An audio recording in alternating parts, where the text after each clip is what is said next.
ప్రతి మనిషికి ప్రతి ఏజ్ని బట్టి ఆరోగ్యకర ఆహారం ఏంటో అని తయారవుతుంది. అయితే పిల్లలకి గ్రోత్, డెవలప్మెంట్ ఇవి రెండు మెయిన్గా ఉన్న స్టేజ్ కాబట్టి మెయిన్గా మనం పోషకాలు అనేది మాంసకృతులు అంటే proteins, vitamins and mineral rich foods మెయిన్గా ఇవ్వాల్సి వస్తుంది. అయితే ప్రోటీన్ రిచ్ ఫుడ్స్ ఒకటి, ఫ్రూట్స్, వెజిటబుల్స్ ఇది 3 సాధ్యమైనంత వరకు వాళ్ళు ఇచ్చే ఫుడ్లో డెన్స్గా మనం దాన్ని ఇంకాపరేట్ చేసి ఇవ్వడం అనేది చాలా అవసరం. ఫ్రూట్స్, వెజిటబుల్స్ సాధారణంగా తల్లిలు వచ్చి చెప్పుంటారు పిల్లలు తినట్లేదు మేడం అని. అయితే ఇదే ఎలా ఇంకాపరేట్ చేయాలనేది ఆర్ ఫుడ్లో ఎలా ఇంక్లూడ్ చేయాల్సిందనేది చాలా ముఖ్యం. ప్రోటీన్ ఫుడ్స్ అనేది వెజిటేరియన్స్ అయితే పాలు, పాల పదార్థాలు, నట్స్, ఆయిల్ సీడ్స్, అలాగే అన్ని పప్పు దినుసులు అన్నట్టు. నాన్ వెజిటేరియన్ వాళ్ళైతే ఎగ్ కూడా ఆర్ చికెన్, ఫిష్, మటన్ అన్నట్టు ఇంక్లూడ్ చేయొచ్చు. కానీ ఫ్రూట్స్, వెజిటబుల్స్ కూడా ఈ ప్రోటీన్ అన్న మాంసకృతులు ఉన్న ఫుడ్స్తో పాటు కంపల్సరీగా ఇంక్లూడ్ చేయాలి. విడిగా ఫ్రూట్స్ ఇవ్వడం అన్న చేయొచ్చు ఆర్ మిల్క్ షేక్ అన్నట్టు, లేకపోతే ఫ్రూట్స్ని కస్టర్డ్లో ఒక స్నాక్ కింద ఇంకాపరేట్ చేసైనా ఇంక్లూడ్ చేయాలి. రోజుకి ఒకసారి కంపల్సరీ, మ్యాక్సిమం 2 times అన్నా ఇవ్వడానికి ప్రయత్నం చేయాలి. వెజిటబుల్స్ మాత్రం అదొక అలవాటు కింద ఇంకాపరేట్ చేయడం చాలా అవసరం. రోజు 2 పూట్ల అన్నానికి వెజిటబుల్స్ ఏదైనా విధంగా పప్పులో కలిపన ఇవ్వండి, లేకపోతే విడిగా కూర చేయండి, లేకపోతే స్పెషల్ రైస్ అన్నట్టు మనం దాన్ని ఆకుకూర పప్పు ఆర్ ఆకుకూర రైస్ చేయొచ్చు. అలాగే వెజిటబుల్స్ కలిపేసి వెజిటబుల్ రైస్ అన్నట్టు. సో వెజిటబుల్స్ అట్లీస్ట్ ఒక 50 to 60 grams ఎవ్రీడే కంపల్సరీ పిల్లలకి ఇంక్లూడ్ చేయాలి. ఆల్వేస్ ఎప్పుడైనా ఏంటి పిల్లలు వాళ్ళు పెద్దవాళ్ళు ఏం చేస్తున్నారో అదే ఫస్ట్ కాపీ ఆర్ ఇమిటేట్ చేయడానికి చూస్తారు.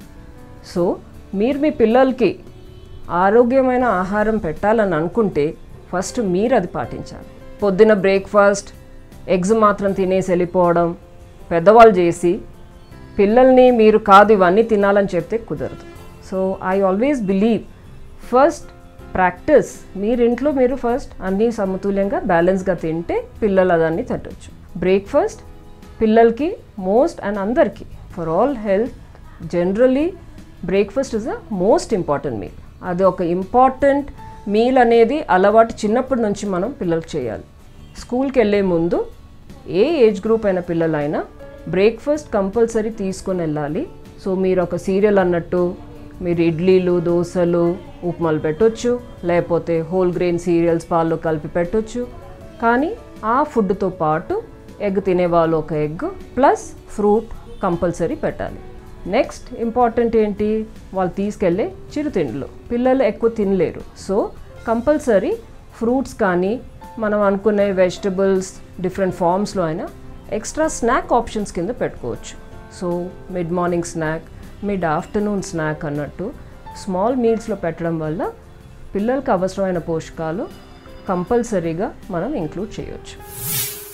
మార్నింగ్ లేవడమే లేట్గా అయ్యేసరికి ఇంకా టైం లేదు ఆర్ హడావుడిగా తినడం కుదరక మిస్ అవ్వడం అవుతుంది. అక్కడ నుంచి స్టార్ట్ అయిన ఒక అలవాటు అదొక అలవాటు అయిపోతుంది.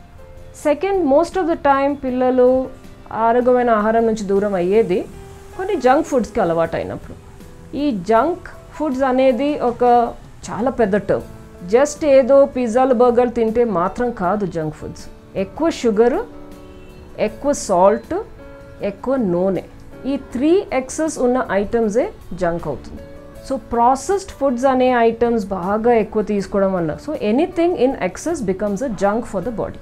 జంక్ ఫుడ్స్కి అలవాటు అయ్యేది తొందరగా తినగలిగే ఐటమ్స్ బిస్కెట్స్, పిజ్జాస్, బర్గర్సే. సో మామూలుగా అన్నానికన్నా అవి ఇష్టపడడం అవుతుంది. సో ఒక పియర్ ప్రెషర్ వల్ల ఫ్రెండ్స్ అందరు తింటున్నారు, సో మాకు వాళ్ళకి అదే కావాలి. So it starts again not only మీ education at home, education at schools. So next important area మామూలుగా పిల్లలు దూరం అయ్యేది దీని నుంచి because of peer pressure. Third, usually ఏమవుతుందని అంటే టేస్ట్ అనేది ఈ జంక్ ఫుడ్స్కి ఒక అడిక్షన్ అవుతుంది. సో ఒకసారి కొంచెం అన్నట్టు తింటారు, దాని తర్వాత ఆ ఫ్రీక్వెన్సీ ఎక్కువ అవుతేసరికి అది దానికి ఎక్కువ అట్రాక్షన్ అయిపోయి నార్మల్గా తినే ఫుడ్స్ తక్కువ. అండ్ ఫైనలీ ఇంట్లో పాటించేది ఏదైతే అదే ప్రాక్టీస్ అవుతుంది. సో ఇంట్లో టైం లేక if it is going to be frequently బయట తినడం ఆర్ బయట నుంచి తెచ్చుకొని తినడం అనేది పిల్లలకి అలవాటు అవుతే, ఆర్ ఒక 1.5-2 లీటర్స్ ఆఫ్ కూల్ డ్రింక్స్ తెచ్చుకొని ఇంట్లో పెట్టేసుకొని అదే తాగడం పెద్దవాళ్ళు అలవాటు చేసుకుంటే, దెన్ ఆబ్వియస్లీ చిల్డ్రన్ కూడా ఈ అలవాట్లకి తయారవుతారు. సో ఆ ఏజ్ గ్రూప్ని బట్టి, వాళ్ళ గ్రోయింగ్ ఏజ్లో మనం వాళ్ళని ఎలా ఇంట్రడ్యూస్ చేస్తున్నాం, దేనికి ఇంట్రడ్యూస్ చేస్తున్నాం అన్న బట్టి ఆరోగ్యమైన ఆహారం నుంచి దూరం అవ్వడానికి ఛాన్సెస్ ఎక్కువ ఉంటాయి.